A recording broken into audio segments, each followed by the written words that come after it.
Welcome to ABA on Tap, where our goal is to find the best recipe to brew the smoothest, coldest, and best tasting ABA around. I'm Dan Lowry with Mike Rubio, and join us on our journey as we look back into the ingredients to form the best concoction of ABA on tap. In this podcast, we will talk about the history of the ABA brew, how much to consume to achieve the optimum buzz while not getting too drunk, and the recommended pairings to bring to the table.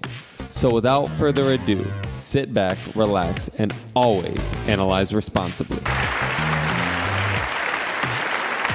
Season's greetings and welcome yet again to another installment of ABA on Tap. I am your ever grateful co-host, Mike Rubio, and this is part 2 of Holiday ABA. Moving Number on, 3. Sir. Oh, we're going to spend some time on this one. Now, I thought at the beginning of this, we'll get through this article in an hour. We'll be okay. We'll make this 1 hour long episode of ABA on Tap. We'll get through the first 3 in an hour. We're at the 50-minute mark. And the next 3 will be hour number 2. So perfect. Either you guys are getting 2 episodes on this one, or you're going to get one long one so that it gets all in before the holidays. We'll see. But yeah, we're at number 3 on the list, and plenty more to talk about. So we won't hold ourselves to the 2 episode mark. We'll just talk as long as we can before we exhaust ourselves. We have a whole other topic to do to record today, Dan. So yeah. We got to save our voices, and I'm already coughing. So I know that we're going to talk about this in terms of the holiday context, and then there's going to be a lot of treatment-oriented practices that are going to come up in this discussion with a little program we like to run called Greetings. And I think this is going to be very appropriate for all of those levels of application. So the subheading here is, let them know they have options for greeting people and that they can say no to hugs. Unless it's your Mexican grandmother. I'm kidding. But go ahead. So I have a question, because I come from, my dad's side's mainly Italian. Oh, man. That's not really an option. You got to get the kisses and stuff like that. So talk to me. How do we navigate that? That's a great question. You're going to have to tell me how you navigate. You just took it. You just took the kisses. Well, most of the Italian side of the family was in New York, and I was in California, so I didn't really.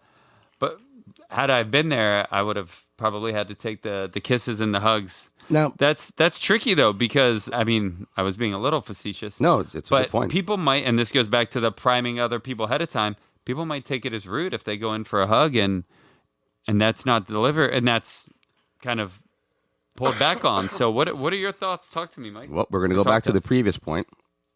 How did you prime the adults to prepare for this? And then, secondly, I'm going to say, can you preserve the tradition with a slight variation? So most of those kisses on both sides of the face, most of the time are air kisses anyway. Can they blow kisses? Can you preserve the tradition while still respecting your child's limits, depending on what their feelings are, whether or not they're neurodivergent or neurotypical? Yes. It can be taken as rude, and I think that the only way to work on that is ahead of time. Yes. And saying, Mom, Dad, Aunt, Uncle, brother, sister, Johnny's not going to go for that. When we need to be respectful of that. Now, I know you want to greet him. I know you want to do the kisses. Can you blow the kisses toward him? Can you wait till later to see if Johnny warms up? And once that baseline, once he returns to baseline, given all the commotion, can we try again? Right? How can we do it in such a way that we can respect the tradition as well as respect the child's limits? Yeah. It's that whole thing that we just talked about earlier. It's the violation of our expectations, or it's more so as a adult, what we would assume, it's that lack of theory of mind. So when I go to give Johnny a hug and Johnny pulls away, if I did that to somebody, I would be being rude. So now I'm going to attribute that, and I'm going to say, Johnny's being rude. Maybe Johnny isn't being rude. Maybe Johnny just has some sensory stuff Johnny needs to work out. Maybe Johnny doesn't know what you're going to do. So just because we would be doing it, meaning a certain intention, has no meaning that the other person's doing it. So I think the first thing is to check our own expectations and to understand that not everybody does things for the same reason we do. Most importantly is what you said, is the priming of the expectations to both the adults and the kids. So for the adults, like you said, letting them know. And then for Johnny, if you can, work on a greeting that's going to be appropriate. Johnny, do you like hugs from everybody? If not, are we going to do fist pump? Are we going to do high fives? So if Johnny can initiate that, that might seem a little less rude to the other person. Again, it's not necessarily Johnny's responsibility, but that's going to get out in front of things. If Johnny can go up and immediately do a fist bump or a high five or whatever it is, maybe Johnny wants hugs. That priming and that expectation from both parties. The subheading hits it nicely. Let them know that they can say no to hugs. Now, in order for them to say no to hugs, the adult would have to do what? Honor that. Ask them yes. before, hey, Johnny, can I give you a hug? No, you're not ready for that? Cool, buddy. It's good to see you. That's it. Now there's no rudeness there. Now there's full agreement. Now, yes, maybe the little tradition of the 2 kisses didn't get honored. I understand that. Can you try again later with Johnny? Now, I'm going to take you in a little time machine back to a hot tub time machine. That'd be fun. Back to a time when you were in and around center-based services, and you walk in, and there's an RBT that sees you as a supervisor, and they go, "Hey, Johnny, look, it's Dan." And then you go over to Johnny, and go, "Hey, Johnny, what's up?" And Johnny doesn't do anything. What does RBT do immediately? RBT and or a parent immediately prompt Johnny. It happened 2 days ago when I was visiting actually an old client who was staying with like his friend who was like 5. I said something. His friend didn't respond. His nephew or whatever didn't respond. And he was like, "Hey, say hi to Dan." Immediately prompted. And say hi to Dan. And we're going to prompt you until you say hi to Dan. Because that's a nice and natural interaction, isn't it? We just, both you and I just went through the whole BLS CPR training. They talk about closed loop communication. I'm going to go the other direction in this case. Open loop communication. You're going to say hi to Johnny, and if Johnny doesn't say hi back, you're going to try again later. Yep. You're going to let Johnny know that you see him when you see him, when it's appropriate to see him. It doesn't matter if Johnny waves back.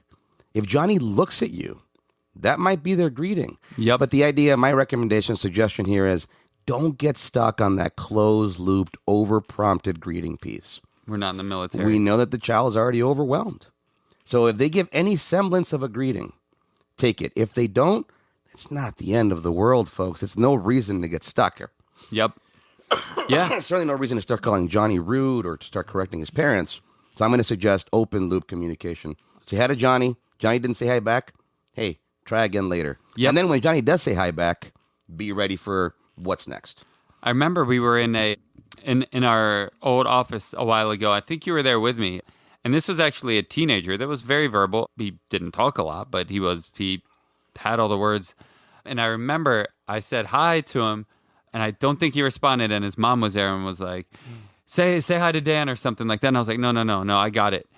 It's my job to be interesting. It's my job to try to get him to say hi. So then I started talking to him about cars, and I don't remember if he responded right away. If he didn't respond, I was going to leave it alone. I think I did at the time, and then later during the group, I started talking about cars, and he opened up. But I shouldn't have the expectation on somebody else that they're going to immediately respond to me and that they're being rude if they don't, because I would be being rude if I did it. Well, I mean, think about all the things we do in and around that situation to make the point again that we now see as corrective, so appropriate, but it actually ends up making a mess of the interaction. Yep. So yes, the idea that I say hi, somebody doesn't respond to my greeting, okay, that is awkward socially. The idea that I say hi, they don't respond to my greeting, and now get over-prompted by 12 people until they say hi, I'm going to pick the no greeting condition and try again later. Because at some point, there's going to be one antecedent, I say hi, to the behavior of them returning the hi, to the consequence of a now closed-loop greeting that we're going for. The idea that we think that it's a better line of behavior to have somebody not answer and then be over-prompted by 12 people to be corrected, and that now seems the norm, I disagree. Yep. Yeah. I think something's interesting when we talk about hugs, too, that, again, I'm going to try to break this down behaviorally, that a hug is, some level of physical contact amongst introductions, right? And maybe there's not even, like you said, most times with families, They don't say, "Can I hug you?" They just come up and, "Oh, Johnny," and give you a hug. A lot of these individuals that we're working with, we might actually be trying to teach not to have physical introductive communication because they might be doing what we would call hitting, which then gets put into aggression or something like that as their introduction. They may go up and push people or something like that. Again, not trying to be rude. That's their version of a hug. So maybe we've been talking to them about quiet hands or things like that. How confusing is that when everybody comes up with unquiet hands and then we get mad at them for not accepting the thing that we're trying to teach them to not do? That's awesome. That could be really confusing. That is awesome. And again, it comes down to priming. It comes down to iterations. How many times do I have to go through these circumstances to realize that hands on are okay here, and then quiet hands meant something different contextually. And yes, throughout that entire time as a child, maybe a bit more challenging for a neurodivergent child, they're trying to sort out all those differences, all those permutations. It's okay here, it's not okay there. It's okay to high five and fist bump, but otherwise it's not okay to be that forceful with my hands. Yeah, there's a lot to figure out there, and it's a matter of priming, experiencing, getting consequences that are reinforcing and punishing in that general definition of punishment so that you're doing certain things at certain times and not doing them at other times. Yeah, I really like, you have a great statement. It's not this or that or yes or no. It's this and that, right? It's all about differentiation. So you even talked about it with, even if we want to call it hitting earlier, is hitting bad? Well, sometimes. Yeah. It's all about context, right? It talks here about this normalizes body boundaries and choice. Yeah. We might also be working on personal space with our kiddos. And now if everybody's violating their personal space, that might be really confusing with them as well.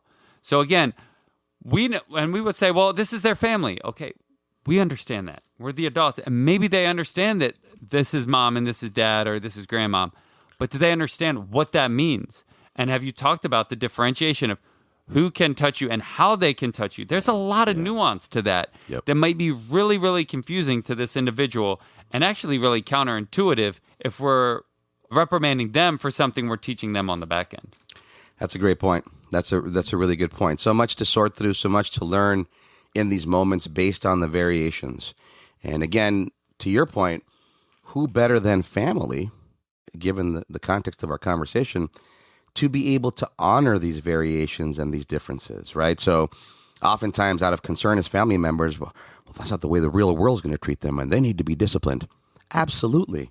And then who better than family to understand that, such that we might take some of the variations, some of the alternative approaches to make Johnny as comfortable as possible so that everybody enjoys themselves, so that Johnny's mom and dad don't have to feel those challenges. They feel the group, the family being supportive. Hey, it's not just mom and dad that can take Johnny elsewhere. If Johnny can go outside with grandma or grandpa, why not? Why not then divide and conquer, knowing that it takes a village, is the old saying. And in this case, it's, you've got a village-sized family. Perfect opportunity for everybody to start embracing and for Johnny to start saying, hey, you do that for me too, just like my mom and dad do. So now you're a trusted individual, and the more trust you can cultivate, I know that's not a word we use behaviorally very often, but the more trust you can cultivate, that's a motivating operation. That's a setting event. Yep. You're now telling Johnny that he can be at ease amongst many different people in different settings. What do we call that again? Generalization. Yeah. So, again, we're always very linear with good reason and good logic and behavior, and then you and I are discussing much more open-ended parameters here that are also at play. This is a great opportunity, depending on, again, we're trying to look for real-life trials to work on community helpers or to work on more so circles of friendship and talk about, like you said, trust or feeling safe. So maybe during your priming as you walk there, who's going to be there? Oh, Aunt Sue's going to be there. Aunt Sue might have a new boyfriend. So maybe there's people that this person's familiar with, people they're not familiar with. Who do you feel safe with? Who do you not feel safe with? Who can come up and give you a hug? Who can't? These can all be discussions, as well as, again, depending on your child's ability to reciprocate that back, as well as, rather than a lecture, a discussion of what behaviors you can do with this person. So if this person's a stranger and I don't know them, but I'm in a safe environment, can I let them hug me or not? Now we're having some more discussions, some more nuanced things, which these can really lead to that learning and growth. And then what if Johnny says, hey, how come Aunt Sue always has new boyfriends? We're not going to talk about that today, Johnny. I'm kidding. Aunt Sue. But where's my, my badum test is too far away today. We don't have our usual board. The Reptile Studio is getting a little bit of a facelift, a little bit of redecorating. So my console's a little far from me. That's okay. Are we good with this subheading? Can we go to the next one? Anything else we want to say? This was a good one. We're thinking. Boundaries and choice. I think we've covered that. Okay, saying no to hugs, finding alternative ways to do the greeting, teaching family members about open-ended communication, meaning you might say hi to Johnny 12 times. You had. I do have one thing. So it's just kind of wrapping up and reiterating something you were saying. So in ABA, we look at behavior as a product of the environment, right? And we are all going to be this child's environment. And we don't expect the behavior to change before the environment changes. So if we're going to teach this child, we got to teach the environment how to respond first. And you made a great analysis there of who better to do this than family. Everything's going to be a teaching experience. Everything is a learning experience, whether we want it to happen or not. Something happened. Did we have a good result or did we not have a good result? And if we did have a good result, well, let's keep doing it. If we didn't have a good result, it's not on Johnny to change. It's on us to change first. Thank you for saying And this that. can be learning experiences. And who better to be patient with family, to be patient with Johnny than family? So this is a great opportunity. I don't expect a stranger on the street to give Johnny 15 times of coming up and saying hi before there's reciprocity there. That stranger, they're done. But grandma, that's family. Grandma should be able to give Johnny 15 times before Johnny warms up. That's a great opportunity to teach family to do that. Can you start your priming conversation with family just like you mentioned right now? The idea that at the end of the day, folks, we are the A's and C's. Maybe you're not using that language. We like to use it behaviorally. But we are the A's and C's. I talk to parents about this all the time. If Johnny had a little panel that I could unscrew in the back of his, on his back, and I could just push some buttons, the behave buttons, I would do that. I would do that. It would be a lot easier process. But it doesn't. I have to manipulate A's and C's. For a young child, who comprises and designates most of their A's and C's? The adults around them. Yep. Okay? Man, if there's anything you can impart to your family members to empower them to say, let's not, outside of Johnny spilling the whole dinner table, which hopefully you're monitoring closely enough to avoid, it's really up to the rest of us to ensure that we're doing things in a way that supports Johnny's better holiday behavior, better behavior in general. That's a great point, sir. I think we'll close there. Yep. All right. Number 4. We talk a lot about food preferences, food sensitivity, limited diets and menus of food, choices of food that a lot of our clients and kids, families we work with encounter. And then now you've got the holiday. You've got the holiday with, talk about restricted menus. Holiday is a great example of a restricted menu. You're expected to eat certain things at certain times based on tradition. And Johnny may or may not like the cranberry mold. What are you going to do? Good old cranberry sauce. Yeah.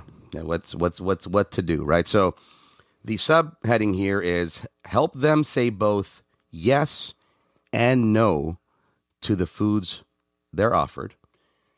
And I'm going to go as far as saying this isn't very concrete, but this might also be a quick lesson in you can say yes a little bit, please, and then not necessarily have to touch it on your plate as long as grandma doesn't see that you threw it away.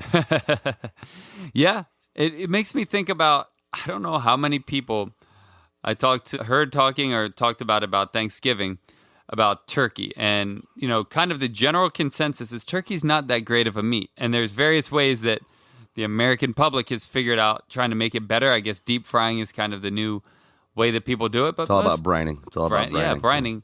Most people agree that turkey is a lot of work to make okay. Mm-hmm. It would be, chicken would probably be a lot less work to be equally as good, or steak or things like that.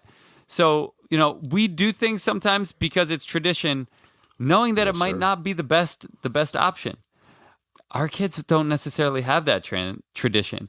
So thinking about that, and I know we talked about that right before this podcast, about talking about what other options are there. Can we have steak on Thanksgiving? Can we have steak on Christmas? We actually did that. Oh, we're going to. Yeah. We did that for Thanksgiving. And you know what the most popular thing was? The steak. over the turkey. Would people have had the turkey? Probably. How weird would it have been for adults to tell other adults, you need to have the turkey? That would have been really weird. So just, thinking about the diversity and there's a lot of culture with holidays and things like that certainly we want our kids to partake in, but sometimes at the end of the day, we just want to eat what tastes good. Yeah. And you made the point earlier. If that means that Johnny's going to have a fair amount of treats and cookies because that's what they're eating and those things are available, you can try to establish your contingencies, and then you also go in knowing that Johnny may not be eating these things. I like the juxtaposition or kind of the way you described it. We often put certain expectations, we enforce certain expectations on our kids with good reason. And then let's think about it this way. What if Johnny was a full-grown adult saying, no, I don't eat turkey? Would we treat him the same way we treat Johnny? Well, you need to have turkey. It's Thanksgiving. You need to have turkey.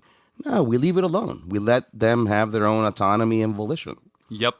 But just because Johnny might not have the ability to communicate it appropriately, we're going to treat it totally differently. Yeah, so that might be a good piece of advice or a good suggestion. Treat Johnny as though he were an adult that's just talking about their preferences. I like this, I don't like this, and let Johnny eat whatever he's going to eat, and then otherwise let Johnny's parents deal with it. Yeah. And please try not to add to any of the tension or emotion. It talks about rehearsing responses, so that goes back up into the priming piece about what your child can say if your child does have the language to be able to communicate this. I think about, I actually heard it in a poker video recently, and I still like to yes, sir. get in the poker streets from now and then. The guy was saying one question that you should always ask yourself is, what if? So what if I do this? How will my opponent react? What if I do that? How will my opponent react? And so often we get an autopilot in poker is, this is my hand, this is what I do. And he's like, well, that might be the right thing in a vacuum, but you first want to ask yourself, what if? And I think that's a thing that you all as parents and, maybe grandparents need to ask yourself is, what if I push this turkey on this child? How are they probably going to react? And I know we like to think that, they're going to eat it. Think about it. Honestly, how are they probably going to react? Maybe they will. Maybe they're going to have a meltdown. What's more important to me as grandma right now, or aunt or parent or whoever? Is it more important that my child doesn't have a meltdown, or more important that my child tries this turkey? I can't answer that, but I think you want to really be asking yourself a lot of what if questions. What if I do this? What if I do that? What's going to likely be the response? Be real with yourself, and then think about which response you're more willing to tolerate. As a parent, you just made me think the idea that I see Johnny getting offered turkey by grandma. Johnny's saying no. It's going to become an issue. Hey, Mom, I'll take that. I'll take it for Johnny. Put it on my plate. Hey, Johnny, come here. If you want to try it, you can have it later. Yep. How do you become the solution? How do you resolve the conflict in that moment so that things can move forward? And then Johnny can try turkey or not try turkey. He's got a whole lifetime ahead of him to figure that out. And I'm sure there's plenty of people in the world or in the United States that don't eat turkey at Thanksgiving for whatever reason. So, again, that's a really good point you're making there in terms of how do you just find the solution to close that interaction and not get stuck on that refusal. And a good thing, too, when we're talking about foods, and it's just a general reminder that I said earlier, is know what your hills to die on are.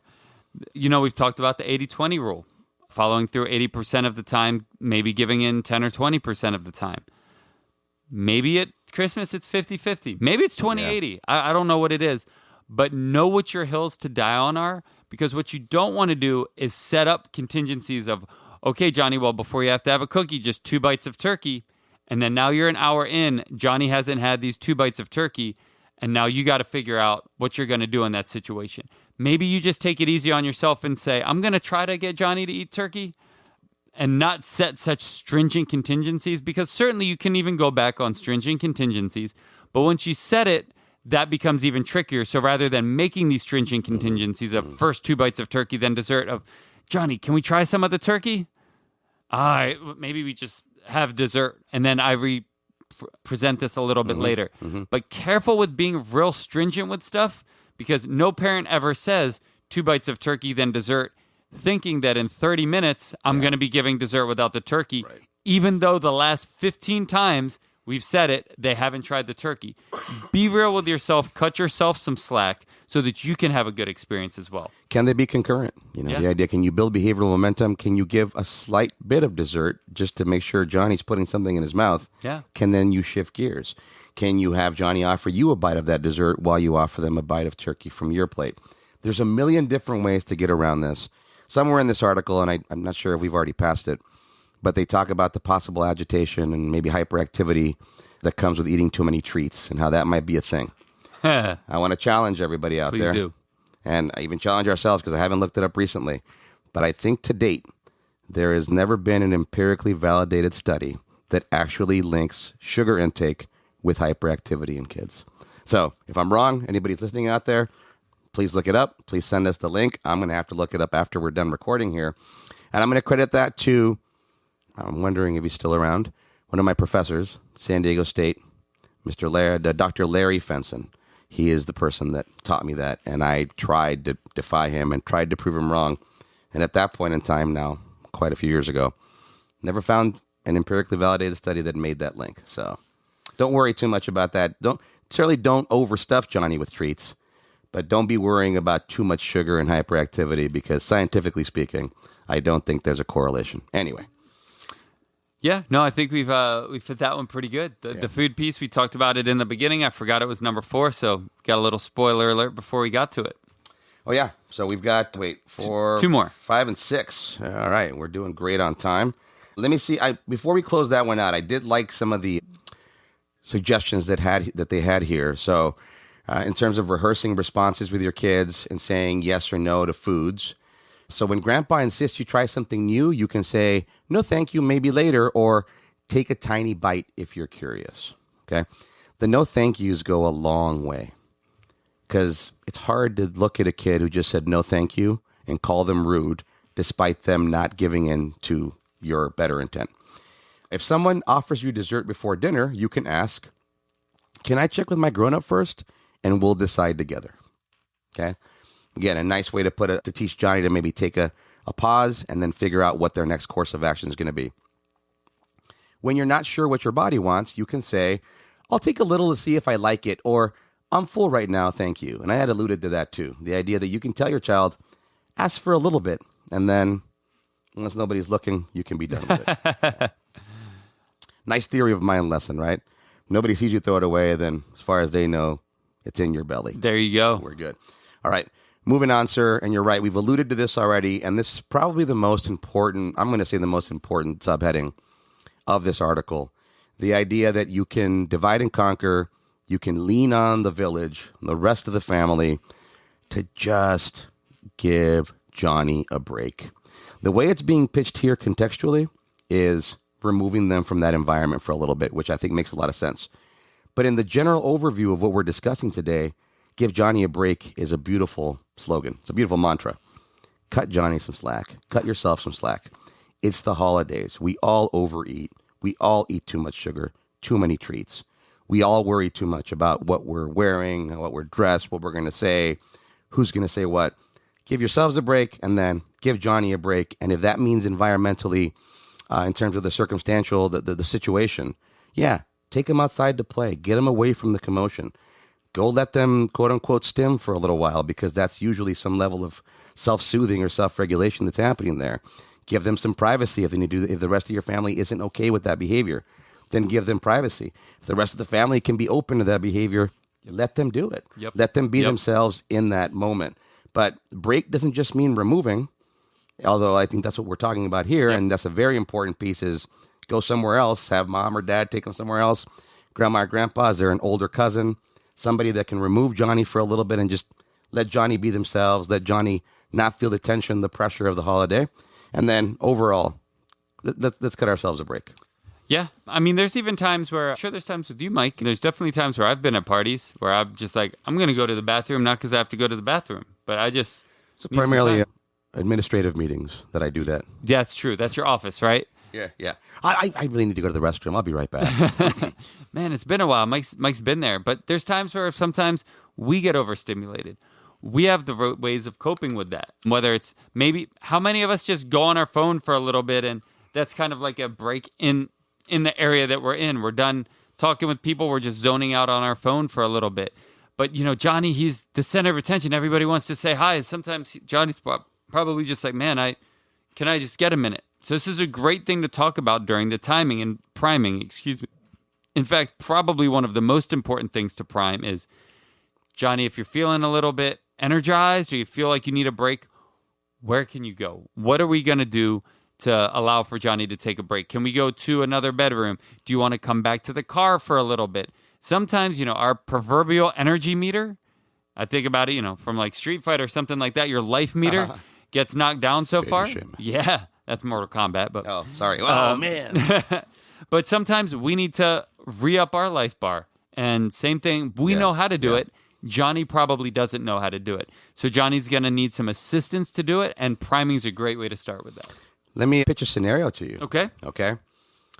Is it better to restrict Johnny from his tablet and his headphones, or to have Johnny sit in the midst of everybody with his tablet and his headphones? Ooh. I know there's variations to that, so there's not one right answer. It's probably different scenarios. But talking about giving Johnny a break, sometimes that's going to involve these preferred stimuli. And it's hard for our kids these days to get away from that tablet. You mentioned the phone. We're stuck to our phones, right? We know how to shift our attention from, okay, I'm listening to you, I'm looking at my phone at the same time. We've gotten used to those breaks in conversation, but somehow that's going to be prohibited and forbidden for Johnny. Oh, he's being rude. He's always on his tablet. That's why he acts that way. We're going to see a lot of criticism, but I'm going to answer for myself. I might let Johnny be in the midst, or maybe Johnny's in a bedroom by himself chilling out, but maybe they're in the midst of the commotion, now able to check out because visually and from an auditory perspective, they're able to take that break. Yeah, gotta re-up his life bar. I think for Johnny, probably doesn't matter in theory whether he's amongst the group with his tablet and his headphones or farther away. But what is going to change is if he's amongst the group, I think other people are going to feel, again, some kind of way, I guess is the way to say that. And they're going to either feel like Johnny needs to be off his tablet and headphones or be rude or go constantly try to interact with Johnny. So again, it's the environment. It's not necessarily what he's doing. It's what other people around him are perceiving it as. So I'll talk to those other family members who may perceive Johnny as being rude or, withdrawn on his tablet. Can you use that stimulus to make a connection with Johnny? Is there anything on that screen, if Johnny permits or is receptive to it, that you can intermittently point to? Oh, yeah, I know that. Oh, wait, what's that guy called? Oh, cool. Oh, look, they just banged, they just crashed into each other. Haha, that's funny. Is there something funny on the screen that I can laugh now? You don't have to get Johnny's attention. Johnny's listening, right? And then that might create the overture or the antecedent to then Johnny coming up to you and saying, hey, you paid some attention, and now I'm throwing it back at you, right? Yep. So that's kind of something I would say, too, is, I've made the bad dad joke here. They call these iPads. Can you make it a WePad? Is there any way that I can share that with you, knowing that we're back to the greetings? Just because you said something to Johnny doesn't mean he's going to respond right away. Give it some time. But the more you try to interact with Johnny, I guarantee you're going to get something back at some point. And you better be ready as the adult at that point to then carry forth with that interaction. It's funny because I talked about earlier about lecturing. Kids often comes from a parental instinct of resolving conflict. But I think in that situation, it's very interesting because what a lot of parents will do in that situation is come in and say, you see Uncle Sam saying hi. Johnny, put your phone down. Look at Uncle Sam, say hi, which is just almost contributing to the conflict rather than educating the other person can you just give Johnny a minute? Or maybe as the parent, the best thing you can do to advocate for your child is to take them away because you know that your family, with the best intention, there's no malice here. Right. But your family is just not going to be able to leave Johnny alone to the extent it's going to refill his life bar. So maybe for the parent, the best thing you can do is to advocate and one of you take Johnny to the car while the other one of you mingle and then you switch off. Or then maybe Johnny's, energy meters back up and he can come. You can do like a, 5-minute here and 10-minute there kind of thing. Doesn't have to be so structured, but that can be a great way for you to limit conflict and advocate for your child. Limiting conflict, giving yourself a break from that. So aunt, uncle, grandma, and grandpa are giving you this lecture on the best, most traditional discipline that Johnny is now violating. It's not the time to counter. It's the time to go, I understand that you're coming from the best place as a family member. Yes, I feel criticized as a parent right now, but can you stop yourself to say, I know that deep down inside, you're coming from a really good place and you care for my child. Otherwise, you wouldn't be so worked up about this.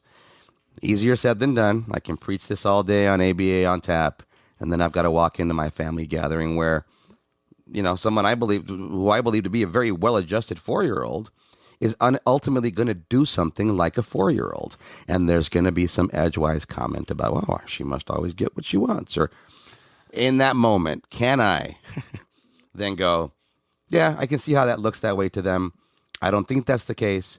And I know that they're coming from a good place in that if that was what was actually happening and that my child is spoiled because she always gets what she wants, then that family member's critique would be very well placed and very well intended. And it's no less well intended right now just because I disagree with it. Yep. That's just a theory of mind breakdown, right? Your family's struggling to understand Genevieve's mental state, and then you would, in some ways, are struggling to understand that family member's. So it's just a big theory of mind breakdown. And it's a perfect recipe for conflict. Yep, and that's exactly. not the time. Again, conflict, politics, and conflict over kids' behavior.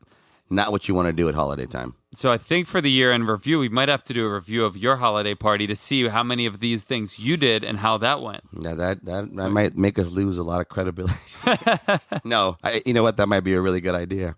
We'll see. I'll have to take some data, or I'll have some stories for sure. Maybe I'm sorry. No, go ahead. Maybe one practical thing you can do to allow for the break, let's say the break is in the car or something like that, to get somebody away, is maybe you don't bring in all the Christmas presents, or you leave some reason for you to at some point go back to your car. So it's not like you just step out and say, okay, I need to go to the car. And everybody's like, that's kind of weird. Like, oh, I left some gifts in my car. Johnny and I are going to go get those gifts. We'll be right back. Some reason for you to do that.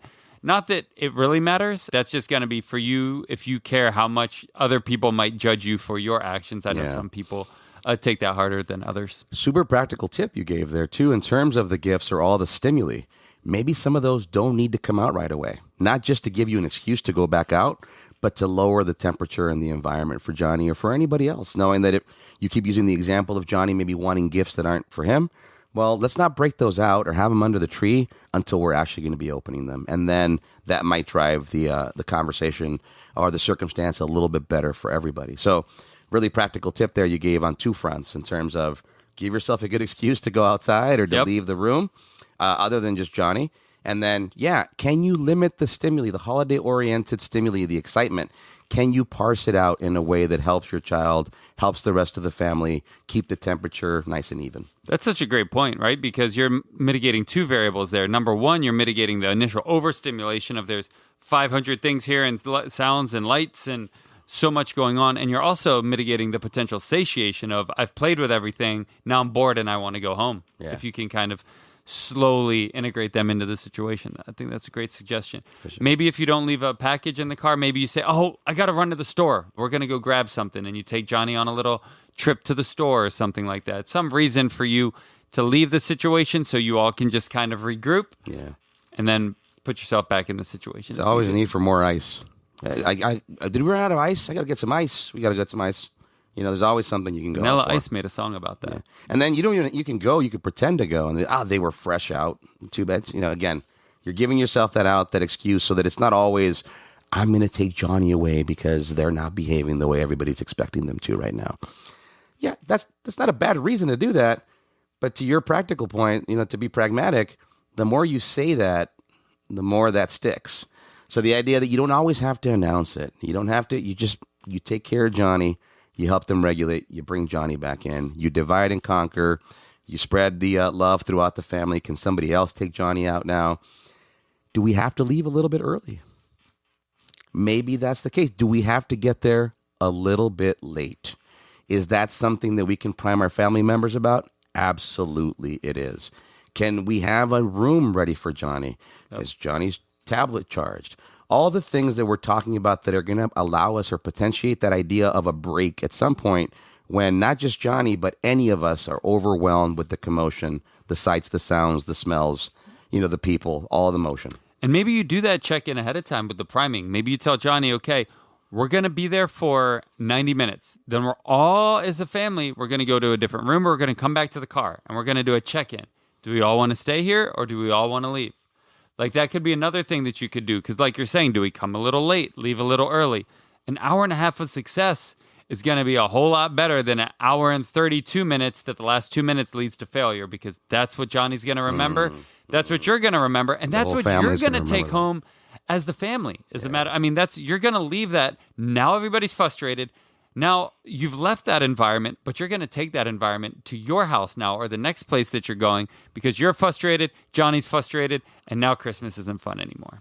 So unless you've got more to say on that, I think that was a perfect segue to our final point here. According to this article, you made a very poignant statement there at the end. What is it you want to remember? What are you going to come away with? Is it those last 2 minutes where Johnny had a meltdown, or was it the other 3 hours and 58 minutes where Johnny kept it together, right? So remember those last two. Well, and unfortunately, that's what we end up doing as humans and as family members at holidays. But the last subheading here is ditch the perfectionism and focus on connection. I believe in ABA, we call this differential reinforcement.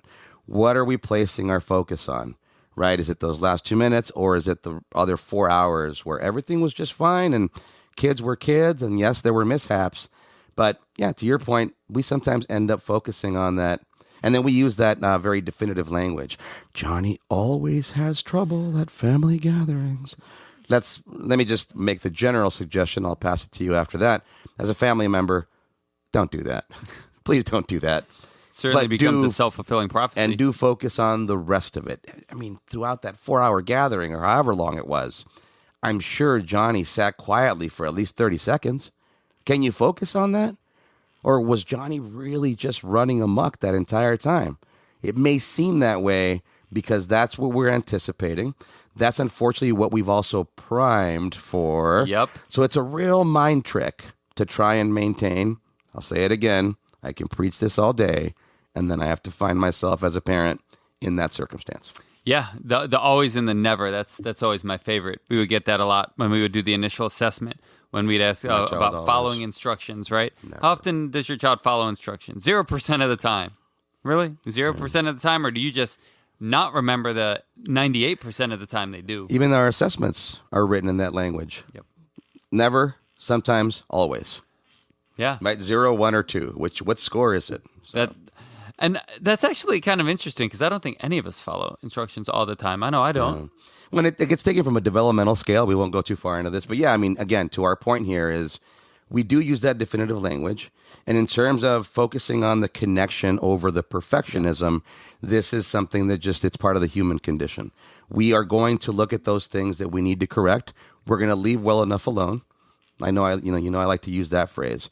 We're going to forget about everything else that went right just because something went wrong. So how can we prime our family members, prepare ourselves to not fall into that habit? Yeah, I think this goes back to number, I think it was 3, where we talked about, instead of lecturing, create those discussions. I think that's a great way, rather than I'm telling you, you need to go to this unfamiliar environment and this is what you need to do. Let's create some discussions. But also the connection. At the end of the day, that's probably why we are going to these holiday parties. I guess that's the right term. Family gatherings. Family gatherings would be a better term, is to have a connection with the family. Yeah, that's exactly why we're doing it. And I think a lot of times family perceive connection as vocal interaction. So we're all sitting around, we're talking about things, we're interacting. I'm asking you a question. The latency, as we would call it, in your response is very low. That is what connection is, because if I'm connecting with somebody, that's what my connection looks like. Right. But we have to understand that, again, everyone is different and there's shaping involved. So maybe Johnny doesn't ever go out. So maybe what we expect for him is he just sits on the couch with his iPad the whole time, and that's his first step of building connection. Yeah. But we can't expect to go to 0 to 100 and have that be successful. We got to go from 0 to 10. So we have to first define what connection is. And maybe connection is just physical proximity. Johnny is in the area, and that's it. Yeah. He can't respond if he's not in the area. Let's have him just successfully be in the area. After we can do that a little while, maybe successfully be in the area without his headphones on. But he's still got the iPad. Then maybe without the iPad, but he's not expected to interact. Then maybe he says hi and he can go play with the iPad. We're slowly building that up. And that's connection. Yeah. And that's his connection as well, because so often we're focused on what we think the connection should be, we totally lose sight of the person that we're talking about. There's a reciprocity that as family members, for example, we want to establish with kids, for example, and coming in with the notion that that may not be established immediately, that as the adult, you might be putting out a lot of attempts to communicate, and Johnny may not respond. How do we encourage those adults around us to keep trying? We talk a lot about contingent imitation and linguistic mapping on ABA on Tap clinically and in practice. I love to use that a lot. Why? Because it gets kids to notice me, and it also gives a feeling of, in a sense, wow, this guy's not going away. And if I'm cautious and attentive and I'm observant, inevitably I'm going to say something during my linguistic mapping or my contingent imitation that's going to make Johnny look at me. And then once I get that contact, that shifting of his gaze toward me, that's a whole new ball game, right? Yep. And try not to overdo it, once every 5 minutes, every 10 minutes. Again, be observant. Try to find something poignant. Put yourself in a child's mind at their level. If you can approach them and get into a line of sight in some way so that it's very clear your attempt to communicate with them. And then don't be offended if there's no response. And that would be sort of my wrap up there without ending the episode here. But that's what we're talking about is if you really want to if you're really concerned as a family member and you're trying to focus on connection, that would be my recipe for the holiday connection is don't give up. Keep trying. Yep. Think of your family member and the challenges that they face day to day. You don't want those to come up today. If you can help ameliorate, lessen the load for them today, even if Johnny's on his worst behavior, whatever that translates or manifests as for the family. The idea is how do we focus on that connection, knowing that, maybe I disagree with my family member's approach to discipline. Today is not the day to talk about that. This gathering, this holiday season, we're not going to fix it today. Yep. We're not going to address it today. We're just going to make sure that everybody is, within reason, as comfortable as possible. So nobody's going to have to bend over backwards for somebody else's comfort. But we're all going to be very, very attentive, very observant, and very cautious about ensuring that everybody is as comfortable as possible. And that might center around Johnny, and that's okay. Yep. I mean, what a better time to focus on kids, right? Yeah. No, I love it. And you talked about, that you're not going away, but it also comes, it's not like a pressuring way. No, you're kind of in and out, right? And I've seen you do it. That's why I wanted to highlight that, because that could be misconstrued and that could actually be counterproductive. And I think the reason that you are so successful with that is it doesn't necessarily come from like an ego place. It doesn't come from you need to do this. Right. And, it's one of my favorite things that we talk about in ProAct, replacing you language to I language, because saying you need is actually aggressive communication. And I think vocal, I think we think 100 times faster, or we say things in our head 10 to 100 times faster than we say them out loud. So I'm not even saying that somebody says this out loud, but I'm saying this is the mental perspective that a lot of people have is Johnny needs to say hi to me. And once I say that in my head, now it becomes a Johnny thing. Yeah. Where I think what you're saying in your head is, what can I do to get Johnny to say hi to me? You're doing the same thing, maybe the same action, but in your head is going to leave you down a totally different road based on what your, Skinner would call it, subvocal speech is getting you to look at that situation. Let's think about what that means in general, right? How many times, just in terms of small talk, hey, Dan, how you doing? Oh, I'm good. You may have had the worst morning. You may have had the worst week. You're in crisis. You're having health issues. Oh, I'm good. It's almost meaningless. It's so weird. I've been trying to think about that because how are you doing? Everybody says good. They could have the worst day in the world. And it's almost weird to not say that, right? It's always, how's it going? Good. So to your point, I think when we do that with kids, or at least for my personal approach and practice, I love the way you conceptualized it, because it's not my goal or my objective for Johnny to say hi back. It's my goal and objective for Johnny to notice me and to feel comfortable around me.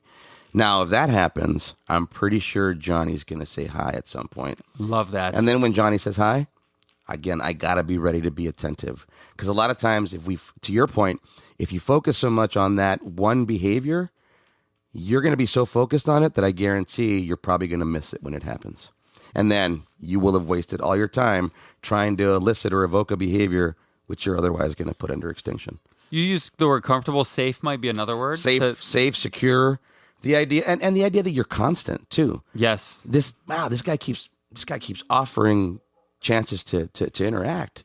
He keeps commenting on what I'm doing. He keeps demonstrating things that might be interesting to me. Again, we're building that rapport. We're pairing. We kick those words around a lot. They're very important. And then I really love the way you expanded on that definition, because it is up to the adult to create the circumstance to make the child feel secure, and then those behaviors, whether desired or undesired, from a social significance perspective, begin to manifest and begin to come out. And then we have a chance to shape something. Love it. Yeah, nobody's ever felt safe around somebody because that person said that they're safe, right? In fact, that's actually counterproductive. Or if you go too far, you're trying to get him to feel comfortable around you. That's going to make him feel less comfortable around you, right? So I think that's really awesome that you highlight that. I want to share a personal anecdote, and then we do have to circle back to the dancing snowflake that you said you were going to talk about at the end of that. That'll be our close. That'll be our close. So, like I said, I'm an only child. It was just my mom and I for a long time, and her parents. So my holiday festivities were always very, very limited. It was me and my mom, and then me and my mom and her parents. And it always kind of focused around me. My domestic partner is from a family of, I think she has 7 or 8 siblings.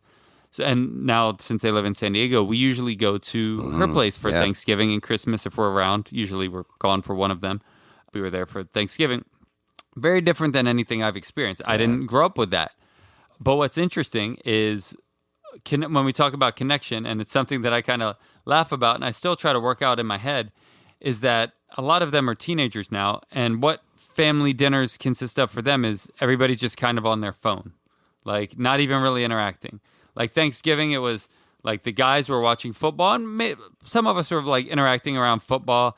Then a lot of times the moms and the ladies are doing more actually, around the table, traditional, and the kids are just kind of running all over the place. And I always just find it funny when we go to these interactions. A lot of times we'll go to round table pizzas where they do their birthdays and stuff like that, and everybody's literally just sitting on their phone. Yeah. And I'm like, why did everyone drive, they live out in the boonies, an hour to say hi and then sit on their phone for 2 hours when they could have done that? Is that what connection is? But again, that I guess circumvents my idea of what connection is, but maybe that's their connection. So it's just interesting when we're talking about building this connection. Also think about what that means, because what I think it means is very different than what clearly her family thinks that means and what connection consists of. So the answer is you send Johnny to Round Table Pizza with Jan with his tablet and his headphones, and he's going to fit right in. They might be texting each other. Did you ever think of that? Yeah. So we can't even talk in person anymore. We just have to be in the same room. Yep. But texting each other or sending each other messages on social media. Yep. Yeah. TikToking. Man, that is too funny. Okay. So, Dan, you were right. I was wrong. I did not think we could make this a full conversation, and we did. I am glad for that. Now, you wanted me to tell a story. I do. Okay. I've given my anecdote. So now, I gave a random reference earlier about a dancing snowflake. You wanna talk about that a little bit? Oh man, I love this one, right? You love to say the mind of a 4-year-old. So we went to see Santa last weekend. It's now become a family tradition with my older kids too. So we've got the photos to prove it. And luckily, my daughter is not afraid of Santa, and she's never been. Nice. I know a lot of kids are afraid of Santa. I mean, fits right into our discussion today. It's okay if you're afraid of Santa. Just don't force the issue and get one of those cool pictures where your child's crying on Santa's lap. Santa does exist. I have one of those. Yeah, I have one of those for my middle child. So you have one with Mila? Yeah. Crying? Oh, yeah. She's running away. She's literally running into the camera, screaming. It's amazing. You have? Okay, I need to see that. I'll have to dig it up. Okay. Yeah. So we went to Santa, and my daughter was. So what are you going to ask Santa for? And first of all, this was kind of cool. She's like, "Well, I can't tell you. It's between me and Santa." So my wife, she didn't.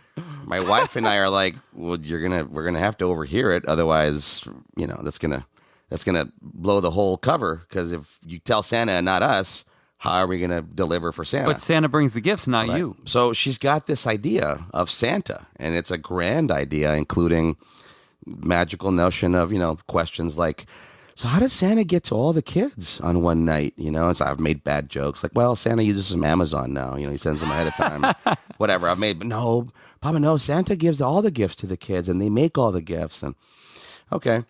So we get to the moment and Santa says, well, what do you want me to bring you for Christmas? So, my wife and I are kind of leaning in like, yeah, we need to hear what's going on. And she says, a dancing snowflake. So we're like, okay. And even Santa, mall Santa's kind of taken aback. Like, what's this kid? Oh, yeah, I'll get you one of those. Sure. Ho, ho, ho. And we're like, dancing snowflakes. So we start probing. Oh, did you see one of those? Like, where did you get that dancing snowflake? She's like, no, I've never seen one of those. But I just figured Santa could make it. It has to do ballet, right? It's a dancing snowflake. That does ballet, right. So if anybody out there knows of a dancing snowflake that does ballet lamp or light, please contact us at abaontap at gmail immediately. But her whole line of reasoning, Dan, was to ask Santa for something that she hadn't otherwise seen anywhere because, all right, Santa, step up. Can you actually make this happen? The mind of a 4-year-old, man. So I've got to make it happen somehow. We'll see. I did find a floating jellyfish lamp. Okay. It doesn't do ballet and clearly not a snowflake. So I'll have to see what happens. I think you can find one out there. I remember there was an interesting Pinterest, episode of Etsy. Brain Games where they showed like a bus to a 3-year-old, and they were like, "What is this?" And they were like, "It could be a UFO, it could be the sun, it could be a million." And they showed it to adults, and they're like, "It's a bus." So I think maybe our mind is, we got to expand our mind a little bit. So what a dancing floating snowflake jellyfish might work. Maybe I get the floating jellyfish and I add some snowflakes to it. Do jellyfish live in Arctic waters? Probably. See, I'm stuck with my adult brain here. Oh, Mr. Dan, we made it happen. I'm glad to provide some new content to our listeners out there as we wrap up the year. We can't thank you enough out there. You guys have really made this worthwhile. It's cool to see the metrics on our different platforms and realize that there's a fair amount of you out there listening, and to wake up on Sunday mornings and see that there's already downloads that have happened as I was sleeping, as you were sleeping. We hit a big number this year. We'll talk about it next year. Yeah, we'll talk about it during the year in review. Big things happening for ABA on Tap. Shall we say a lot of cool things brewing here for the Tap. And we owe it all to you guys out there for your support, for your feedback. People like Jen Stevens out in Kentucky. Shout out to Jen. Shout out to Jennifer. People that have really made an effort to connect with us on social media. People whose faces we've never seen, we've never been in the same room with, yet we have a lot of affection for, who really support our quest here, our objective, ABA on Tap. So what a perfect time to send warm holiday wishes and greetings to you out there and to say thank you. Thank you so much. And we'll see if this is our last set of episodes for the season or if we squeeze in one more. I think given that we did the 2 hours here, we might give ourselves a break and come back with our banger in the beginning of the year. We'll see. But yeah, thank you so much out there, Mr. Dan. Anything you want to say? Thank you so much. Have a happy holiday, and I hope you all get your dancing snowflake that does ballet for Christmas. Oh, man, the pressure. So, ditch the perfectionism, focus on connection. And always analyze responsibly. Cheers. Always analyze responsibly. ABA on Tap is recorded live and unfiltered. We're done for today. You don't have to go home, but you can't stay here. See you next time.